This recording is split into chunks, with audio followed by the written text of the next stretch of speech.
Welcome back, everybody, to another episode of the Atheniano Show, where each episode is a new ripple containing unknown but unlimited impact. Today, I am joined by a very special guest, Mitch Francis, author of Badass Solutions for Today's Big Ass Problems. Mitch is also a founder, director. He has managed private and publicly traded companies as a CAO across many fields, such as commercial real estate development and international entertainment. One of his companies became the largest ticketed broker in Las Vegas, selling more than $1 billion of show tickets, attractions, and dining. And he also owns and manages commercial properties throughout the U.S. and has a California real estate broker license. So, Mitch, thank you so much for being here. I really appreciate it and look forward to talking with you. Thanks for having me, Ethan. I don't have anything more to say. You already listed everything I have.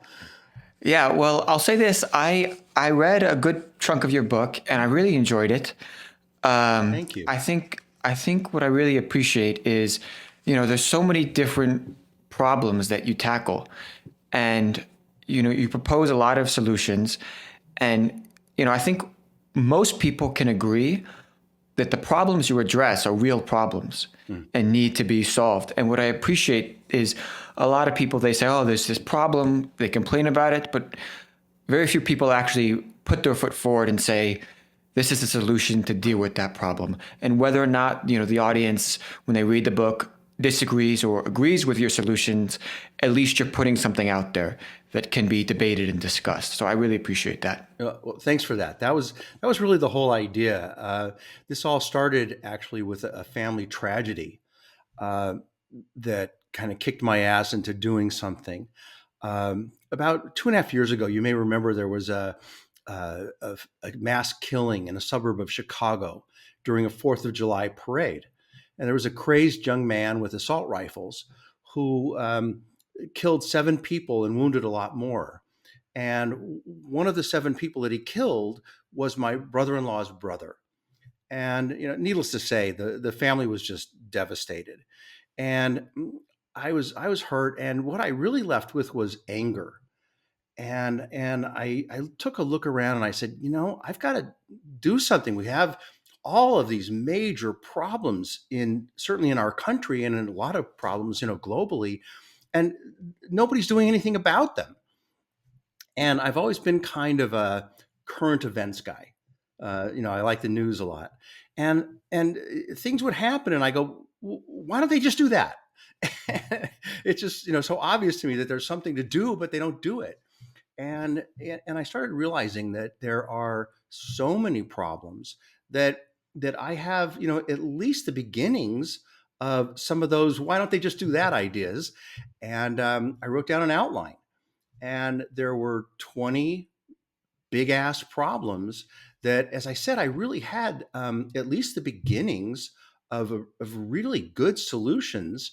And I wrote the book. And, so that was a little over 2 years ago. And now I have Badass Solutions. Right.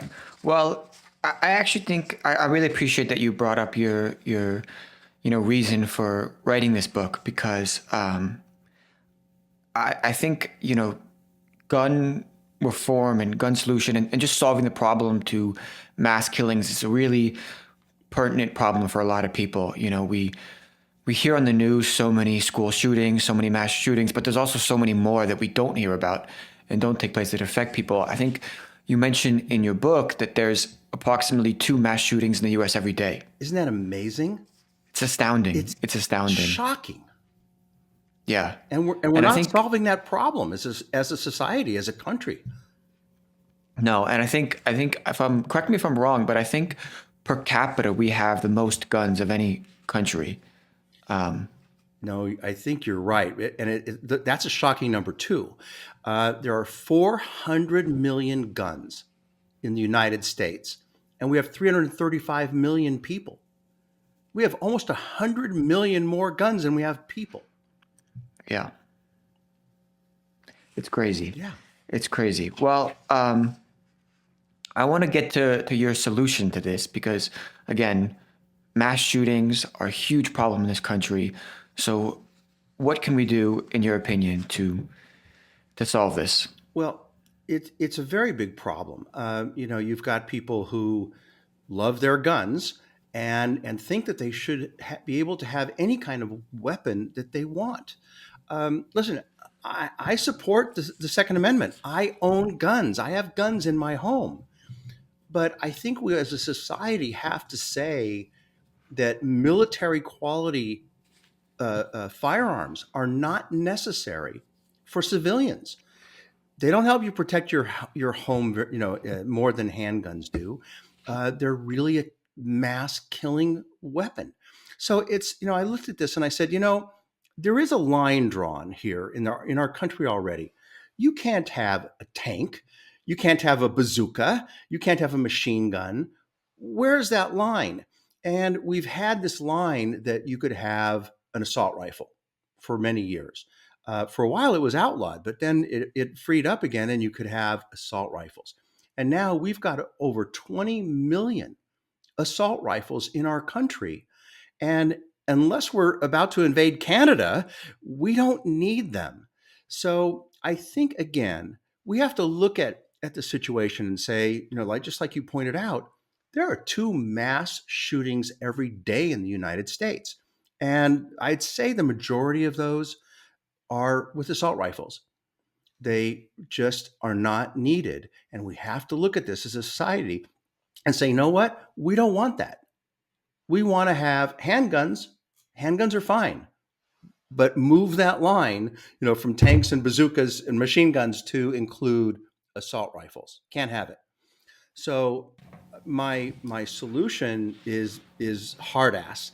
So I'm big ass, badass, and hard ass on this stuff. So I really believe that we need to take advantage of the people having a voice in our government.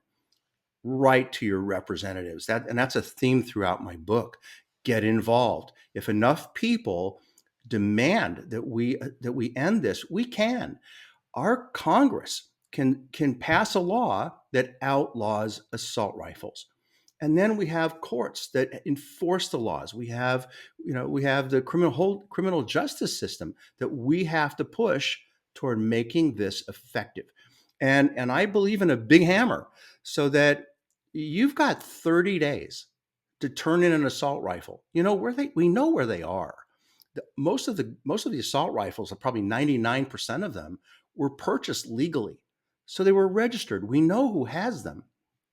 So to say, you've got 90 days to turn them in, you'll get a full refund from the US government. And guess what? If you don't, you're going to go to jail for a year. Now, that's hard ass, I agree, but it's the only way to stop this. Right. The question is, though, the NRA is a huge lobby in this country. Mm-hmm. And so in order to get a bunch of lawmakers to sign off this proposal, you need to offset, you need to give them a reason to stop accepting money from the NRA. I couldn't agree more. I actually have a whole chapter on that, but I couldn't agree more. And, think of it this way too. What if people who, like I am, who support the Second Amendment, who want to have a handgun for home protection, what if we join the NRA and we have the power within the NRA to direct what it supports? Wouldn't it be great if the NRA came out and said, you know what? We shouldn't have assault rifles. Don't touch our guns. But the assault rifles are a problem that, we just can't support anymore. I think they've got a lot of egg on their face. And you look how great they would come off if they got behind this kind of program. Yeah. I did find it interesting because right after you talk about, this kind of Wild West-esque, sheriff rides into town, figures out who has the, assault rifles, then immediately has a quick trial and sentences them to 1 year in prison. You talk about the importance of civilians having handguns and being trained, like having the kind of gun training like the police do, and also having, you say, training a citizen deputy force to help Americans in mass shooting situations. Can you just talk about why you think that is necessary and why that would be a good idea? Well, it's unfortunately a situation that we just simply don't have enough police. We have these big problems and we are not safe. So if the police can't adequately protect us, we really have to protect ourselves. And I think that people need to be trained on guns. Let me give you an example. One of the things when you have gun training is that if you shoot somebody, you have to be sure that there's nobody in back of them. Because when you miss, you're going to kill somebody who's innocent. If you miss, you can shoot through a wall and kill somebody. So there's training involved of when you can and even can't shoot. So there's training that's very necessary. But if we had, something like the air marshals on airplanes. Don't you feel good thinking, yeah, there's an air marshal on the flight I'm on right now to protect this whole plane in case there's a terrorist? Well, I think that we have, again, until our government, our police force can protect us, expand that force with a volunteer citizen army. I'm okay with that. We need to be safe. I guess my only worry with that is, let's say you have somebody like a volunteer who's there to protect people, but he mistakes somebody, who's just fooling around as somebody who's a criminal and shoots them, and then you have like a crisis on your hands where just an innocent civilian has been shot by somebody who's supposed to be protected, and then people lose trust in the institution and it dissolves into chaos. No, that's well put. I think you're wise to point that out, and I think that that goes away as best it can through training. You have police who make mistakes.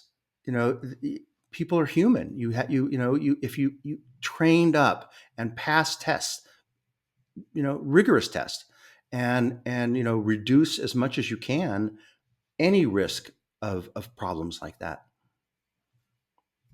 On the point of ordinary civilians having rigorous gun training, how do you think uh, it would be best put forward where citizens receive that training? Is that something that they have to go through in, you know, uh, high school or middle school, or is that a college thing, or is that something that they opt into after they finish high school and like military training? I would What be does that look against like? young people like that age being involved in this citizenry. I really do. They're too young, and I think that their brain processes are not strong enough yet to make the kind of determinations that you just explained, that you can make a mistake.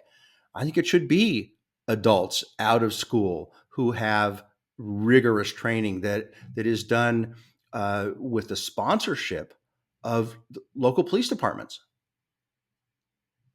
I mean, in other countries, they have a system in place where you graduate high school and then you have to do 1 year or 2 years of military training. You're not in the military service, but you're training. So Right. you're with the combat zone, you're learning how to fire a gun, learning how to, do all these uh, safety measures, all of these things. Do you think something like that would be beneficial to the US population? Well, I do. I like the idea of serving your country, of everybody at the age of 18, roughly, or graduating high school. You take, maybe it's 1 year, maybe it's 2 years, but everybody has to serve their country with other citizens. And I think that's a very positive thing, that we learn to trust each other. We learn who each other is, and we learn how to serve our country. I think it's a wonderful thing. And it doesn't have to be militaristic. It can be food service to the elderly. Whatever is appropriate for each individual person can be applied, and I think that that should count. So, what I said earlier about young people not being ready, I really took that in the context of being still in school. If they're in a military environment where they have rigorous military training, I'm good with that. That's fine too. But yeah, I would love to see compulsory um, uh, participation in serving the society, everybody. Interesting. Okay, I want to turn now to public schools and private schools, because Hmm. as you point out, there is, particularly among the less quality public schools, there is a huge discrepancy between the quality of education and support that students receive who go to these elite private schools versus a public school in a poorer neighborhood, let's say. Right. And the outcomes of the two kids, one that goes to a public school in a poor neighborhood versus a kid that goes to an elite private school, the outcomes of those two kids are going to be, in all likelihood, I'm not saying this is a hard, fast rule, there's exceptions, obviously, but you take the vast majority and you're looking at vastly unequal outcomes that those kids end up in. And so that just, to me, as you point out, perpetuates this huge inequality in this country. Is that more or less an accurate description of? Oh, yeah, I really think you nailed it. Yes. This we have this chasm in our country between the rich and the poor. And, there was always, from our founding fathers, there was always this idea that America would survive and thrive if all citizens had equal opportunities. It's a great concept. It's part of the cornerstone of our whole system. And it's interesting that some of the founding fathers put the most importance on guaranteeing that equal opportunity on public schools. It was actually led by John Adams, and they said if everybody is at the same starting point in public schools and has that opportunity, we're going to survive and thrive as a country. And we have devolved to a very dangerous point where we have the wealthiest people in our society, and also have the most influence, political influence in our society. They put their kids typically in private schools. So we've taken these wealthy, most influential people completely out of the public school system. They don't care what happens in the public schools. They may altruistically think, yeah, everybody should have a nice education. Their kids aren't there. They're paying a fortune to have their kids in private schools. So what we have is one kid in private schools being way ahead of the line, and kids in public schools being far behind. And this goes through getting into great universities and getting great jobs. But let me clarify. There are great schools, public schools. There are parents who really care about their kids getting a great education in public schools. But you still can't, as you said, if you put a private school kid next to a public school kid, 9 times out of 10, they're going to have a massive advantage. And that's a bad thing for perpetuating the, the difference between the rich and the poor. The rich are going to see to it that their kids stay rich. And the poor don't have as many ways out. And not even the poor, the middle class, who can't afford, $30,000 to $50,000 a year for tuition to a private school. So, so what's the solution here? Again, I'm extreme. I believe that we should outlaw private schools. What? Really? Yes, yes, that's what we do. And then you take these people who possibly care the most about education, have the money, have the influence, and now their kids are in public schools. So they're going to make damn sure politically and economically that public schools are great for everybody. And I think it's one of the saving factors of our country going forward. I think it's really important. I guess the first question I have is what is the logistical barriers to such a solution to getting rid of private schools? How would that be accomplished? Well, again, most things come down to votes. in our country. And there's a wonderful advantage here in that there are 5 times more kids in public schools than private schools. So you have a built-in majority of parents of those kids who want to make sure that the public schools are better and better and better. And I think if they sign off on what I'm proposing, they're going to say, yeah, we can't afford private schools for our kids. Let's say you can't have them and put all that interest, all that money, all that political influence into public schools where my kids are. So that voting block, I think, is going to be incredibly powerful because it's just the numbers. 5 times more people in public schools than private. We've got the numbers to make it happen. You write to your representatives, you talk to other people, you get involved and make that happen. I think it might be one of the easiest things to make happen than in my whole book. Now, it's not going to be easy. This is a long-term evolution. Back in the 70s when they began busing, you had kids who were behind. They were in bad public schools and they were bused to good public schools and they couldn't keep up. I know because I was there and it wasn't fair. So kids with a lower level education have to be brought along more slowly to integrate with kids who have already been receiving a better education. So it's a long, difficult process, but I truly believe it's important that we do this. I agree. It's an incredibly important issue. The thing I've observed is that in a lot of big cities, the quality of the public schools reflect the wealth of the neighborhoods.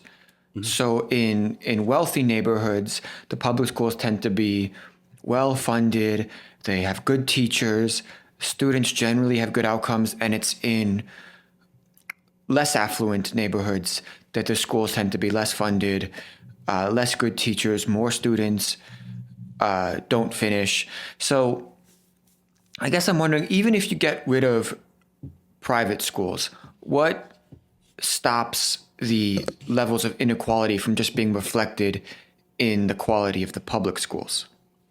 Well, I think that you have to also uh, have a more uniform governing of all schools, not by local community, because you get what you just described.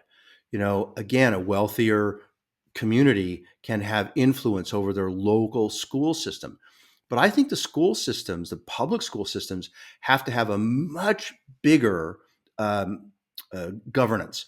So either by the whole state and partially the federal government having strict requirements and not have, I know it might not be possible, but to the most extent, the largest extent possible, have all the schools in a given state or even the whole country would be great to be as much the same as possible. Use all the money, get the best teachers, get the good quality buildings, lower uh, uh, classroom sizes, great materials, all these kind of things, and safety. One of the things that private schools offer is safety. For the pupils and for the teachers. So we've got to make public schools, safe and strong and a wonderful place to learn, and not make it it can't be a babysitter for gang kids.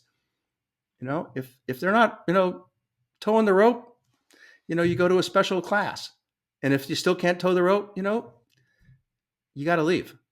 Right. You got So to go to trade school. You got to go to the military, and in a positive way, change our notion that that's very acceptable. Trade schools and the military are great places for people to be, who possibly, certainly for people who are educated, but also people who just don't fit in the education system. There are places for them to go. I want to come back to the trade school because I think it's a really interesting idea. But on the point about making the schools more uniform, does that look like taking the taxes that like the people in wealthier neighborhoods and suburbs are paying for their schools and redistributing it more evenly to schools in lower income neighborhoods? Absolutely. Do you Yeah. think, do you think, because it seems to me that there would be a bunch of pushback from people in those neighborhoods about that because they'd be saying, well, I'm paying X amount of money to get my kid in, this extra affluent school. If by its nature, if the quality of my public school is going down in order to bring the the public schools that are like really bad up to par, then I don't know. Some people might be complaining about that because they feel like, Well, but well, their money, something though, their money is not going to their own local public school. Their money is going to the county and to the state in which they live, and then it gets distributed. Now they may have more taxes to pay because of higher income or even higher property taxes, but to distribute that money then back to the local system wherever those people live, I just don't think is right. It's got to be fair and equal. It's got, the same money for, an affluent community has to be spent on a per student basis in a low income community. Those kids have got to be educated as well. That's what this is about. no, that makes sense to me. It's just again, there's a lot of lobbyists and a lot of people with a lot of money who donate to our politicians and influence a politician's decision. But we'll have the votes. Yeah, yeah. The So votes are more powerful than the money, and the people who really need this are more plentiful and have the votes. no, it's true, and it's that's why it's so important to get people out to be politically active and to build up civil society. But you talk about this because in the U.S. we don't really have a strong trade school system. We don't really have a strong plan for kids that don't graduate high school. Um, And we so need that. Yeah, we need that. so I guess I mean the question is how do you create those trade schools? What is and what do they look like in your opinion? Well, I think that typically trade schools are funded, by the private sector. So they have a need for employees. They have a need for trained workers. They typically support trade schools, and I think that if we perhaps give a nudge, from the government to help in the expansion of trade schools, and trade schools, I think, are going to evolve, to much more higher level specialization. You can have. I don't see any reason not to have trade schools for computer coding, for artificial intelligence, for robotics, for specific job functions. Have trade schools. You don't need a 4-year college education in liberal arts, to do a lot of those jobs. You need training on that specific function. So I think it should be expanded. I think all for it. Okay, turning to the rising levels in oceans. Now, this is a topic that I'm going to be honest, I do not know a ton about. I read your chapter on it and found it very interesting, but I want to hear your explanation of the problem because you talk in the beginning about the problem of climate change and global warming and fossil fuels. And as I understood it, essentially your conclusion is we don't have the tools currently to stop that warming process. So the goal should be to mitigate the effects of it and stop them from being cataclysmic. Is that correct? Very, very well put. Yes, absolutely. So, we have a situation that's just horrifying, and I think this is a global problem and probably the biggest problem for literally for all humanity. Last year, 2024, was the hottest year on Earth in recorded history. We're actually headed for a socioeconomic catastrophe, unlike anything that's ever faced human beings. the global warming, as you said, is causing the polar ice caps to melt at a rate that would fill 20 Olympic-sized swimming pools every second. It's an incredible amount of water. And by the end of this century, all coastal cities and islands are going to be flooded. Nobody's doing anything about this. It's an incredible problem. And as I looked into this and studied this, I discovered we can stop the ocean levels from rising. And at the same time, we can use all that fresh water for the billions of people who live in the most parched areas of our planet. So here we actually have a solution that has two-pronged benefits of saving the planet and stopping hunger and thirst. And the way we do it, if you're interested, I'll go into how that happens. Please, please, I love that. But I just want to just quickly circle back before we talk about how we solve the solution, Mhm. because for those who don't understand, why is rising ocean levels so problematic to the global socioeconomic condition? Like, what I think I understand it a little bit, but for those listening who don't know, why is that such a large problem? Well, take it on a per coastal city. Picture Manhattan, all the streets being underwater.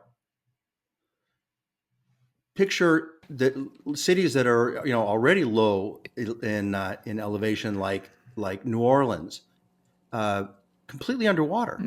Is But that a real Sorry, is that a real it really possibility? is that just the ocean level rise through the end of this century.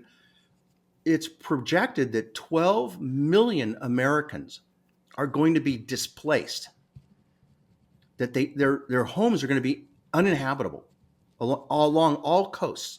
And now you have this globally. So imagine not just the inconvenience that people are going to have to move and leave their homes. Think of the economic factor here. If you have whole cities that have to be abandoned, buildings, homes, everything in a city is worthless because guess what? It's underwater. So this is not a simple thing. This is a serious thing that nobody is stopping. And there's real consensus that it's happening. There's evidence of this happening. And you can call it climate change, you can call it global warming, you can call it a natural function of the planet of heating and cooling, which happens. It's happening much faster than historically, that it's heating up. You can say it is or isn't part of fossil fuels being burned. But the fact is it's happening. And either we let it happen or solve it. And I've done a lot of research on this. Nobody's putting forth ways to stop this. And here's a way to stop it. So you just set yourself up. What is the way to stop it? So, as I said, we're talking about a huge amount of water that would fill 20 Olympic sized swimming pools every second. And I started getting into this and I found that that's only a small fraction of the water going into the oceans from just our 20 largest rivers. Really? I was shocked by this. There's so much water pouring into the oceans from our rivers. So the rivers, have rainwater, snow melt. They distribute to, for agriculture, for human consumption, all the way down their path, and whatever's left over goes into the ocean. But it's a massive amount of water, and of course, there are ecosystems that need that water, that goes into the ocean. So that water is still needed. But incredibly, if we channel just 7% of the water in those 20 largest rivers to arid lands, that will actually stop the ocean levels from rising. And again, we move that water to arid lands, and we provide fresh water for agriculture and for human consumption. Change the world. By the way, this is not pie in the sky. There's actually a model for this. Athen, there's for decades already, there's been a project called the Central Arizona Project that has moved water 336 miles from the Colorado River to deliver fresh water to 5 million people living in Phoenix and Tucson, and it's been a huge success. And again, they've been doing this for decades. And if you look at the cost of that project, it's it's a home run. It is so profitable compared to the water and resources and building communities that it has done. It's just something that we've got to do on a global basis. And even though this is going to cost a tremendous amount of money, the money that it's going to save from, as I said, the destruction of the coastal cities and islands is is a drop in the maybe a drop in the bucket is not the right term, but it's got to be done. This is a fabulous solution that we already know works. So, what does this exactly entail when you're saying discharging fresh water that's flowing from the oceans into the rivers? Is that, are we creating a dam to stop some of the flow? Like, how are we stopping all of the So water from going into the river? you have different places along a major river that water is channeled out of the main river flow and can go to a reservoir. Let's just say it's just a new channel fills up a reservoir, and then that reservoir is released through piping, through canals, what open water areas, and then even using existing waterways. So there's a whole series of possibilities for how you move that water. But if you move it to like reservoirs and then have a dam at the end of the reservoir, you're creating the hydroelectric power that is going to power all the energy of the pumps and the movement that you have with the canals and everything to move that water. So again, it's just 7%. You're not going to dam up a whole river.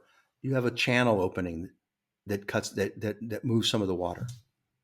So, besides the cost you're saying of, like, if we don't do this, we're going to have the coastal cities that are going to be destroyed and a lot of people displaced.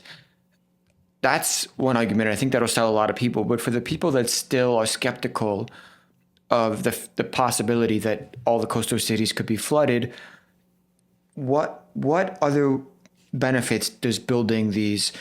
They're like pipelines, or they're offshoots to discharge the water. Remember, like, what can they bring? Can these bring jobs? Can these bring agriculture? Can these bring fresh cleaning water? What other benefits can these Oh, bring? oh, all of those for sure. Uh, this is a huge project, probably the biggest project ever undertaken in the history of human beings.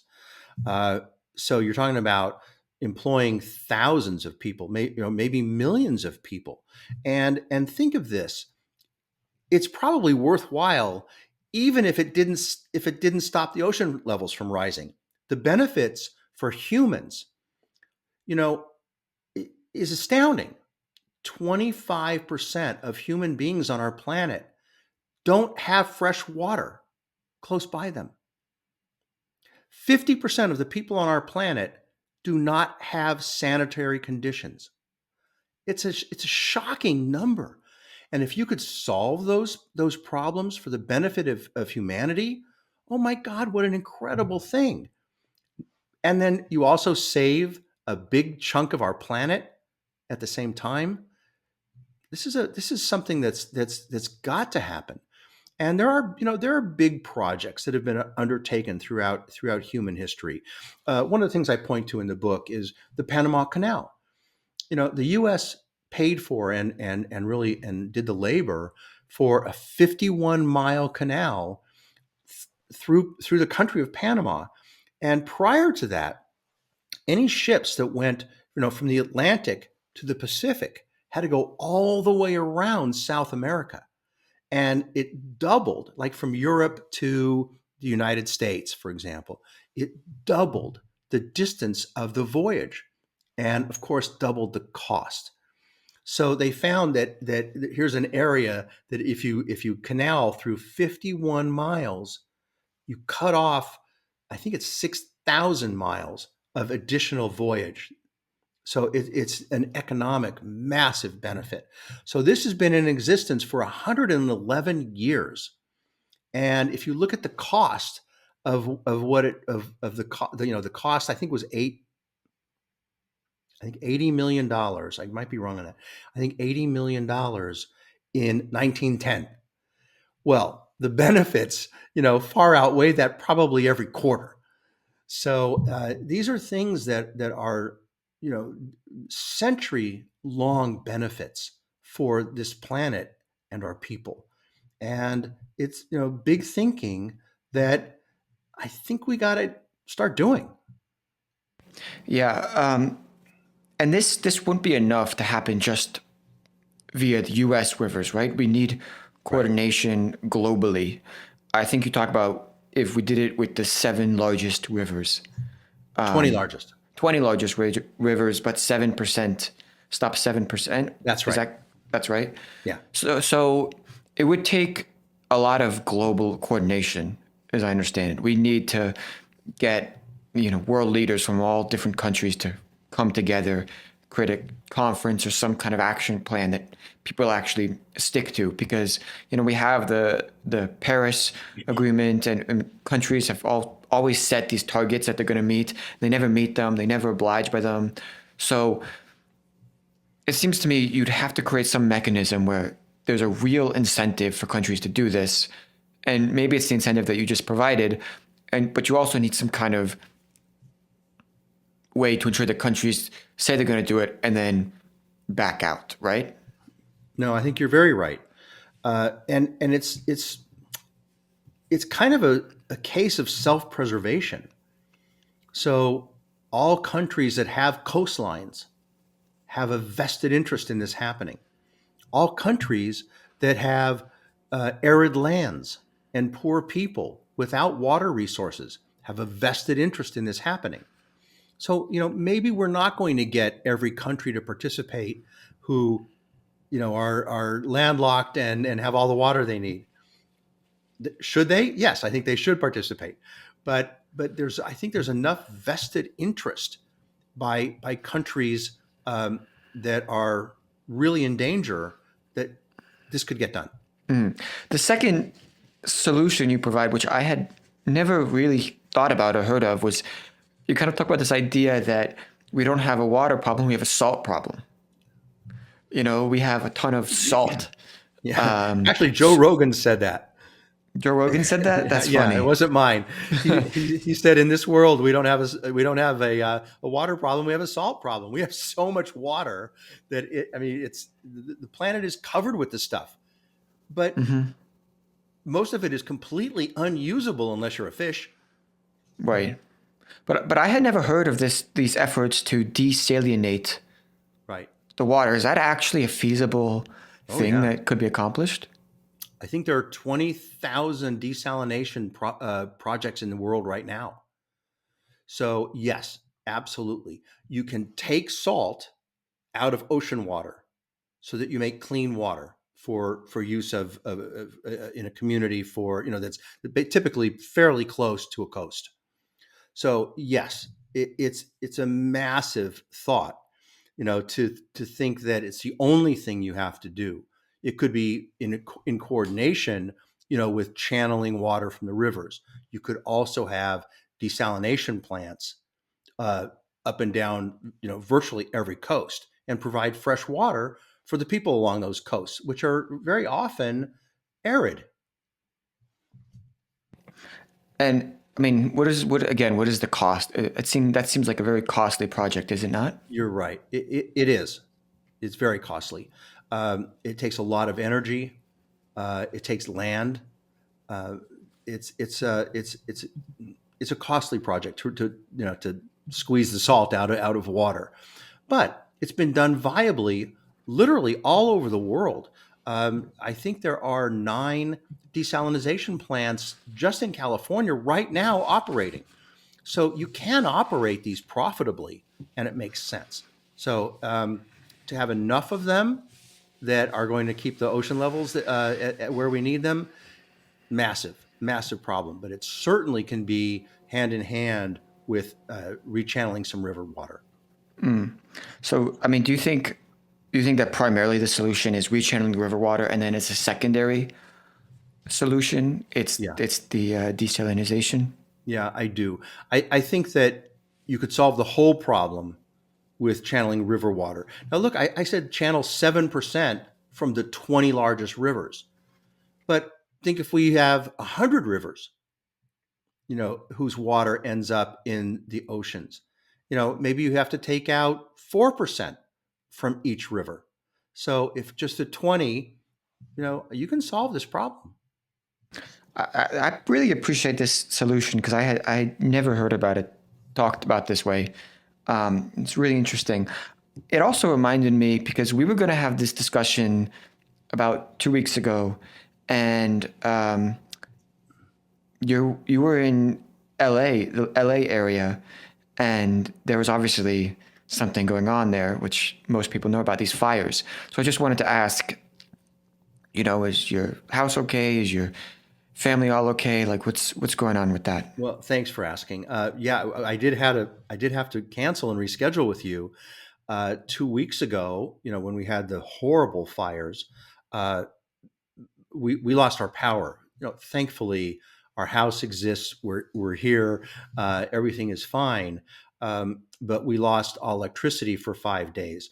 And believe me, we are counting our blessings compared to so many people who live where we live, who just lost everything. It's just so tragic. It's awful. We had a little bit of a struggle. My wife had COVID during the time the power was out. It took me 2 days to be able to buy a generator just to put some heat in our bedroom. So I think that it prolonged her illness. And then I got COVID, but I was pretty lucky about it. But yeah, it's been very, very horrible here. It's higher winds than I'd ever seen, and I've lived here 50 years. And then the Pacific Palisades were not prepared. The government left that area vulnerable, and look, it was an insane situation of, as I said, winds unlike anything we've ever seen, 100 miles an hour, and it's dry here. It's dry as a bone. We haven't had rain in I think 7, 8 months, so it's dry. That just wind, can cause things to just explode in fire. But we're living in a community where the amount of uh, uh, employees for fighting fire, firemen, was reduced. Police have been reduced. Equipment for firefighting has been reduced. You probably saw pictures of this where there was a reservoir up in the hills above Pacific Palisades that was bone dry. They were doing repairs. And this was like the main way for the water to come in to fight a fire. Firefighters were getting to a fire, plugging in their hose in a hydrant, and no water came out. What a damn disaster! So it's a horrifying situation, on both counts of the natural occurrence of this is horrible and almost unavoidable. But can we do better? Yes, we can. So it was partly failed governance that made the problem worse, in your opinion. Made it worse, for sure. And it sounds like maybe to deal with the drought problem, some of this ocean water, divergence, but also the river channeling the water that would go into the ocean and bringing it to canals and distributing it through dry states and parts of the country would be beneficial. Very possibly, sure. Okay, so turning to probably the most technical issue, which is the debt crisis and limiting the debt crisis. I don't think many people. Well, you're hitting me with big ass problems here. I know. Well, that's your book, big ass solutions. So, I don't think many people who are paying attention to the economy understand just how big the U.S. debt crisis is, because we just had an election, and me personally didn't hear the two candidates talk about the debt crisis at all. And you very rarely hear that brought up in, you know, political media and things that people are talking about. But there are people that are sounding the alarm on it. And so I just wondered if you could just describe like the extent to the problem for people that have no idea what a debt crisis is or what this issue is about. Happy to. So the US is currently $36 trillion in debt, and it's growing at another $1 trillion every 100 days. We're digging a hole. I mean, you know this for your own home finances. If you keep spending money you don't have, you're going to dig a hole. You'll never get out and you're going to go bankrupt. That's it, it's no different with the government. So we've got this just massive problem that when the politicians do mention it, with their hair on fire, oh, we got a big problem, they're not solving it. Some of them say, oh, well, we'll raise taxes for these people and we'll lower your taxes and we'll cut out some spending. But let me tell you something, that's not close to cutting it. Let me give you some perspective here. $36 trillion of debt is the same amount of money as the government takes in taxes, the federal government, over 7 years. So if the government didn't spend a single penny, including interest, it would take 7 years to pay off the debt. So that's not happening, and it's not going to happen. So you may be recognizing that the politicians really aren't talking about solving this problem because they can't. It doesn't solve itself with raising taxes and lowering expenses. It's not going away. And I think it also gives, in answer to your question, some help in understanding what we're talking about of a trillion. It's hard to understand what that number is. And I've got a little tool you may have heard of, but let me just give it to you because I think it helps. So 1,000,000 seconds pass in 11 days. 1 billion seconds is 32 years. And 1 trillion seconds is 32,000 years. It Wow. gives you an idea of how big a number we're talking about. So we have this problem that's just not going away. And I'm looking at this and saying, we got to do something radical. And going back through history, including the history of the United States, we've had this program called the gold standard that we used to be on. And it was a fascinating concept. It said that the United States has gold in storage in Fort Knox. And as much of the value of that gold, the government can print paper money and buy things with it, put it into the system, into the country. And it was so pure that for a while, it was even possible for citizens to exchange like a $10 bill for $10 worth of gold. That didn't last very long, but that was the concept. It was that pure. So I'm looking at this, and I've got a very extensive, as you said in the beginning, a very extensive business background in accounting and operations like this.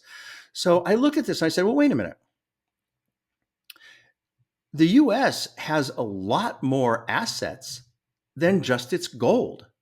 So we have vast amounts of public lands, parks, natural resources, oil, metals, ships, planes, military installations, schools, hospitals, and on and on and on. We have assets. And if we look at this, I renamed this program from the gold standard to the asset standard. And under accounting principles, real accounting principles, an accountant would say, well, wait a minute, the US has many times more assets than just its gold. So along the same thinking of if you have gold, you can print money. I'm saying you have assets. We can write checks and pay off the deficit. So here's what I'm thinking. We send a check to China for $1 trillion. That's how much China has loaned. See, these are loans. When people buy US securities, they're loaning the government money. So China loaned the US money by buying its securities of $1 trillion. So we send a check to China with a thank you note and a check to your Aunt Betty. And the question is, will they cash the checks? And then will they clear? So China and your Aunt Betty are going to literally run to their bank and deposit those checks. And then the question is, well, will they clear? And the answer is yes, they will clear because they're written against the United States Federal Reserve Bank that says it clears. And we now are completely out of debt. The country can thrive. But as we've alluded to a bit in our conversation, we can't trust our government, who would have this tool to just spend as much as they possibly want for everything and anything. So I believe that we should pay off the deficit with this tool once. We should fund our underfunded programs like Medicare and Social Security. Add more money for the public schools to make them great. Create an emergency fund for to tide us through in case of another pandemic like COVID. And then to do this, I believe strongly we have to have a constitutional amendment that requires the federal government to have a balanced budget. Make it illegal. It cannot spend more money than it brings in on taxes, so that we never have this problem again. This can be done. So, so when you talk about um, the U.S. government, they send a check to China or Aunt Betty or whatever, Right. and it says $1 trillion, and the question is, will it cash? Will it cash out or will it bounce? And you're saying it under this plan it will cash because the U.S. has enough assets Exactly. worth total assets worth to pay that off. But I mean, I guess my question is, so where is the actual cash coming from that is being used to pay that $1 trillion? It's exactly like what happened with the gold standard. You didn't get actual gold. You got paper for things that the government bought. Okay. And that paper represented the asset of the gold of the federal government. So now we're sending checks instead of a paper bill and repaying people back. They deposit it, and their accounts in their home countries or their neighborhood bank gets credited with the money because it goes through the banking system, initiated by the Federal Reserve, covering that payment. So like that is that money coming out of the U.S. government budget, or where is that money that ends up in their bank account? Where is that coming from? It's written against the assets of the United States. Okay. So it's just like with the gold standard, the gold stayed in Fort Knox, but the paper represented the value of the asset in Fort Knox, right? So now you have a check I representing the value of America's asset. Now, let me tell you something. There's kind of an interesting question that you don't have to answer. It's not a test, but it's interesting for you and the audience to say, well, if the U.S. is bankrupt, how is it possible that the U.S. has the strongest economy in the world? We're 30% bigger than China. Catch this. We're 15 and a half times bigger than Russia. And the answer is we all kind of know in our gut, well, the US really isn't bankrupt. It's so strong and so powerful that it's not going to default on its debts. And part of the proof of that is every week the government is doing an auction to sell more of its securities, US Treasury notes. And people from all over the world buy those Treasury notes. And incredibly, they are viewed across the entire world as the safest investment in the world. US Treasury notes. Clearly, we're not bankrupt. We all already, this is a hard thing to swallow. We're already on the asset standard. They've never declared it and they're not using it. So it's a pretty fascinating thing. So I just have two quick final questions. The first is, so I'm paraphrasing what you just said, and tell me if this is correct. The U.S. has their total assets are way more, the equivalent to way more than the debt we have.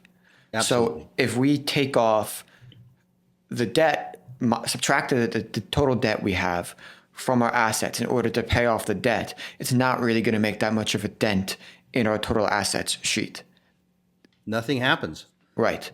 So then, Pretty surprising, right? It's like you're not even making it. You're paying off debt, and you're not even making interest payments because nobody's actually owed the money. You're using your assets. and then so the second part is to kind of circle a little bit back.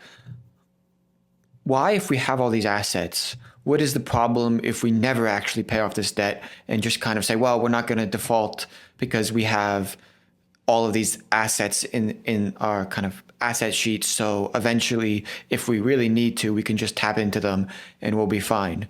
What is the effects of not doing this quickly? That is such a profound, intelligent question. It really is.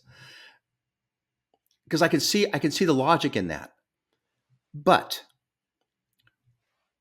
the US still has to pay interest. And interest right now is the third biggest expense of the federal government.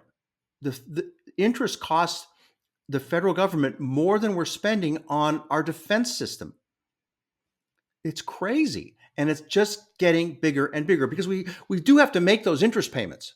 Those don't go away. So that hole just on interest keeps getting deeper. And I quote in the book a source. I'm sorry, I can't remember who it is. That projects that we're going to be spending over the next 30 years $60 trillion in interest. So it's kind of like going to a loan shark, that paying back the money might be doable, but paying the interest is going to kill you. So your idea is logical. It really makes sense. Just never pay off the debt. Nobody's going to foreclose on you or anything like that. But the interest payments are going to bury you. So it's the idea that if we just let this go, the interest is going to accumulate and accumulate and accumulate, and then we're going to be toast. Yeah. Okay. Well, listen, I really enjoyed this conversation. I really enjoyed having you on, talking about the book and all these issues. I'm going to put a link, obviously, in the description, and in the post-production, I'll put like a little image of the book. I appreciate it. For anybody who wants to buy it, which I encourage you to do and go read it. But I just want to say thank you so much again for coming on and having your team reach out. I really enjoyed this. Thanks, Athan. I did too. Thanks for having me. You're very good at this. You ask great questions. Thank you. Thank you. Well, anyway, everybody go check out Mitch's stuff in the description. Subscribe, obviously, like the video, share it with others, and see you guys next time. Bye. Thank you.